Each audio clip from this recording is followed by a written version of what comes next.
आप देख रहे हैं अल्फा डिफेंस हिंदी में आपका स्वागत है। आज के इस वीडियो में हम लोग बात करेंगे पाकिस्तान मिलिट्री के बारे में और ऑपरेशन सिंदूर के दौरान भारतीय वायुसेना की तरफ से की गई स्ट्राइक्स के बारे में। एयर मार्शल नागेश कपूर शिव और विष्णु से बात कर रहे थे ऑल कंट्रोल डिफेंस में, और उनकी इस कॉन्वर्सेशन के दौरान एक काफी इंटरेस्टिंग फैक्ट बाहर निकल कर आया। आप सभी को याद होगा, शुरुआत में जब ऑपरेशन सिंदूर स्टार्ट किया गया था तो भारतीय सेनाओं की तरफ से पाकिस्तान में अलग अलग जगहों पर स्ट्राइक की गई। ये टेरर टारगेट्स थे जिनको इंडियन आर्म फोर्सेस ने टारगेट किया था, और ये सारे के सारे टारगेट्स तीनों सेनाओं ने मिलकर टारगेट किए थे। वैसे अब ये इन्फॉर्मेशन पब्लिक है कि मरकज मुरीद के ऊपर जो अटैक किया गया था वो भारतीय वायुसेना के एक Su-30 MKI एयरक्राफ्ट से किया गया था, और इस एयरक्राफ्ट के ऊपर मौजूद पायलट भारतीय वायुसेना की एक फीमेल पायलट थी, जिन्होंने इंश्योर किया था कि इस अटैक में जितने भी टेररिस्ट मारे गए थे वो हुरों के पास नहीं पहुंचेंगे। इस मोमेंट पर आप में से बहुत सारे लोग ये चीज कहेंगे कि अल्फा डिफेंस के ऊपर हम लोग पहले 72 हुर ये वो ऐसी बातें कभी करते नहीं थे, आज क्या डिफरेंट है? वेल, इसके पीछे कारण है पाकिस्तान मिलिट्री। जी हाँ, पाकिस्तान मिलिट्री का मोटो काफी इंटरेस्टिंग है और इस मोटो को समझना जरूरी है। पाकिस्तान मिलिट्री के ऑफिशियल मोटो में 3 वर्ड्स हैं, जिनमें से 2 उर्दू में है और तीसरा थोड़ा मिक्सचर है। जी हाँ, इसमें उर्दू है, इंग्लिश है और तमिल भी है। आइए समझते हैं इसको थोड़ा डिटेल में। मोटो कहता है ईमान, तकवा, जिहाद फीजिबल इल्ल।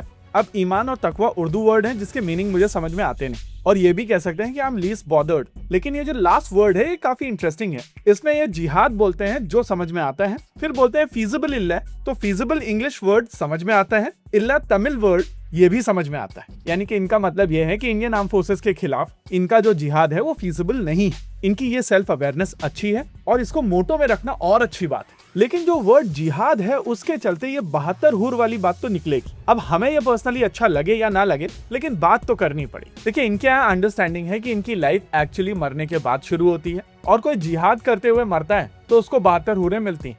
लेकिन अगर आप ये 72 हुर वाले कॉन्ट्रैक्ट को फर्दर रिव्यू करेंगे तो आपको समझ में आएगा कि मरने के ऊपर भी कुछ क्राइटेरियाज हैं, और 72 हुरों तक पहुंचने के लिए उनको एक स्पेसिफिक तरीके से मरना पड़ता है। ऑपरेशन सिंदूर के दौरान जब पहले दिन भारतीय सेनाओं की तरफ से टेरर टारगेट्स को टारगेट किया गया था, तो हाफिज सईद का मरकज तैयबा भारतीय वायुसेना के हिस्से आया था, और भारतीय वायुसेना की तरफ से ये काम एक Su-30 MKI को दिया गया था। अब ये इन्फॉर्मेशन पब्लिक है कि इस Su-30 MKI को भारतीय वायुसेना की एक फीमेल पायलट कर रही थी, और उनके वेपन्स ने इस मरकज में जिस तरीके के होल्स किए हैं वो अभी आप अपनी स्क्रीन के ऊपर देख सकते। ओ वेट, आप नहीं देख सकते हैं क्योंकि ये जगह तो लेवल हो गई है। इनफैक्ट गूगल मैप्स में लिखा गया है कि ये जगह परमानेंटली क्लोज्ड है, लेकिन क्लोज होने के लिए कुछ चाहिए तो यहाँ तो कुछ भी नहीं है। क्या आप कुछ देख सकते हैं? वेल, लोकेशन पिन हम लोग नीचे कमेंट में डाल दें। वैसे इस स्ट्राइक को हम लोग और इंटरेस्टिंग बनाते हैं और डिटेल में चलते हैं वेपन ऑफ चॉइस के। अगर आपको भारतीय वायुसेना की इनिशियल प्रेस कॉन्फ्रेंसेस याद होंगी तो आपको ये फोटोग्राफ भी याद होगी, और ये फोटोग्राफ एग्जैक्टली उसी मरकज की है। अगर आप इस वीडियो के स्क्रीन ग्रैब को ध्यान से देखेंगे तो आपको समझ में आएगा कि यहाँ पर क्रिस्टल मेज का प्रयोग किया गया है, और ये इजरायली वेपन सिस्टम इस समय भारतीय वायुसेना के Su-30 MKIs के साथ में इंटीग्रेटेड।